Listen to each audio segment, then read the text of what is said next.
C'est le responsable du PPACI France. Voilà, c'est le.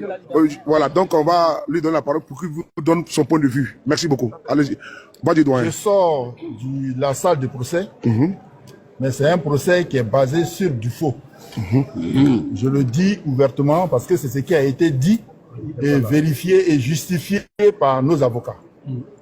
Notre camarade qui est en prison est en train de subir un procès politique. Donc, le verdict sera considéré comme un verdict politique.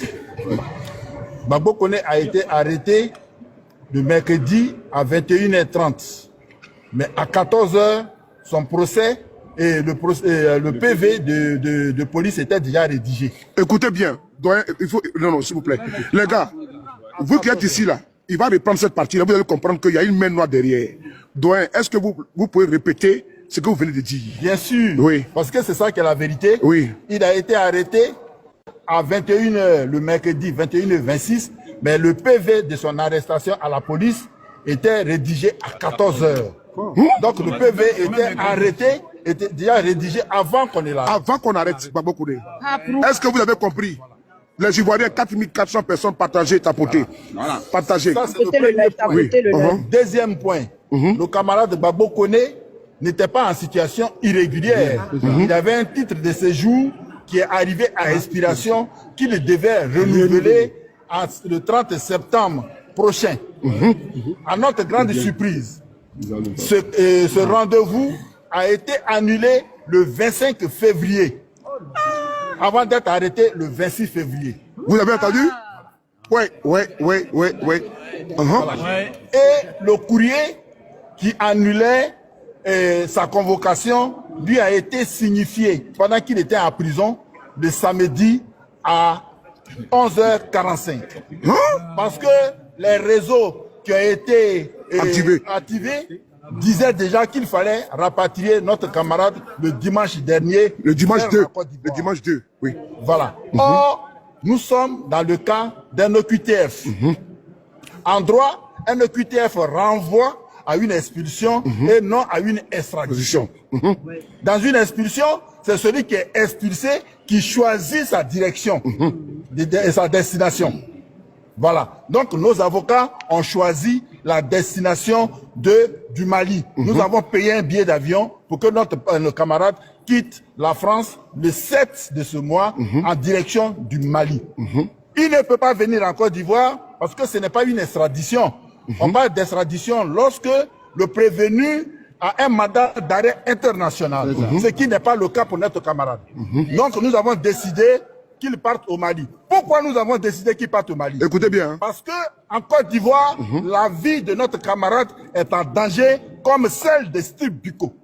Les avocats ont donné une copie de cette information. Steve Biko a été enlevé en Mauritanie. Et aujourd'hui, depuis plus d'1 an, il n'a aucun procès. Donc en Côte d'Ivoire, nous avons affaire à une dictature que nous avons dénoncée dans ce tribunal. Pour nous, quand c'est un procès politique, on profite pour faire la politique. Donc nous avons dit qu'en Côte d'Ivoire, il n'y a pas de justice libre.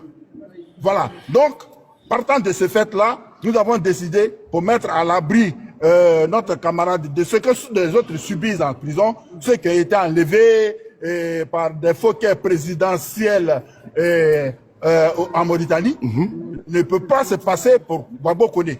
Donc nous sommes en train de mener ce combat et je vous rassure qu'on va le gagner. Le juge lui-même était étonné qu'on ait rédigé un PV avant l'arrestation. Voilà. Écoutez bien, un PV avant l'arrestation. Un PV rédigé avant l'arrestation. Vous comprenez? Donc, c'est dans cette situation-là que nous sommes. Une situation incongrue qui va certainement mettre la justice française en déroute et puis dans l'embarras. Voilà. Est-ce que vous pensez qu'il y a une main noire? Il y a forcément une main noire. Quand on parle de procès politique, ça veut dire que la politique est rentrée dans la justice. Voilà. Donc, forcément, quand on parle de main noire, c'est qu'il y a forcément quand on parle de procès politique, c'est qu'il y a une main noire. Voilà. Donc, la procureure n'était pas dans le vrai, elle était dans le faux. Elle a dit, comment est-ce que notre frère il vit ici Mais notre juge, notre avocat a justifié du loyer régulièrement payé de 600 €. Voilà. De ses factures de téléphone régulièrement payées. Donc, il est en règle, il n'est pas en situation litigieuse en France. Ce qui fait que, normalement, ce procès-là, ils peuvent prendre la décision qu'ils veulent, mais nous avons affaire à un procès politique. Déjà biaisé. Si c'est un procès politique, ça veut dire que la décision qui sera prise tout à l'heure sera une décision politique. Naturellement influencée par la politique ivoirienne qui voudrait prendre en otage notre camarade qui dénonce les injustices du gouvernement Ouattara, qui dénonce le fait que Ouattara écarte ses opposants, ses adversaires, ou bien les emprisonne pour un mandat, un 4e mandat.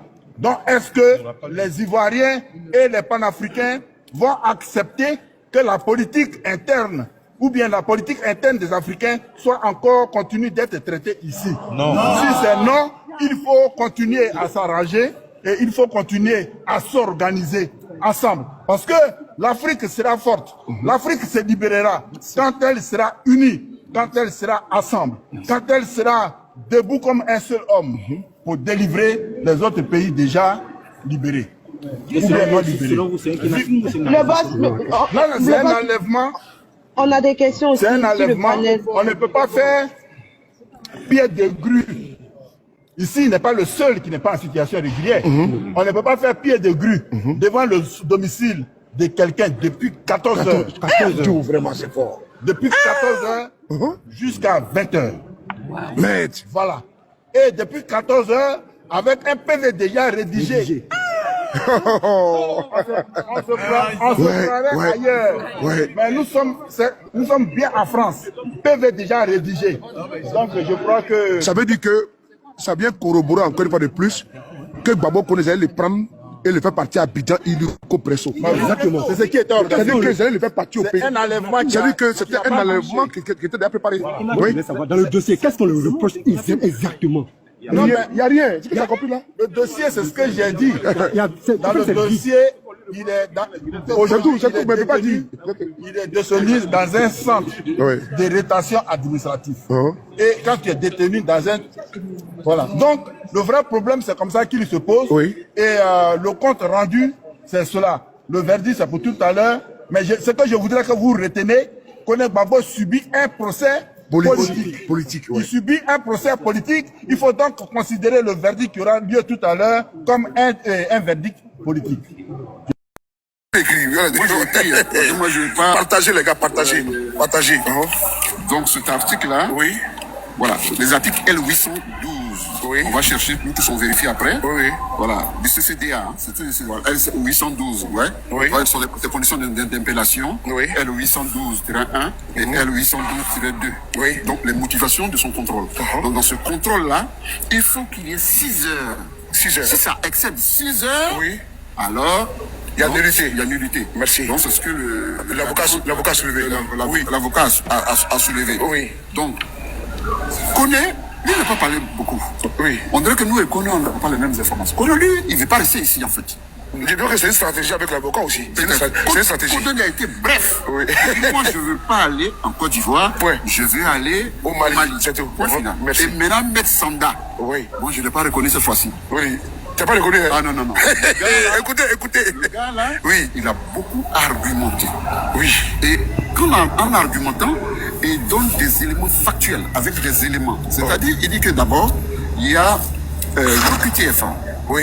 Cette obligation de quitter le territoire français, là, Oui. en 2020, a été annulée.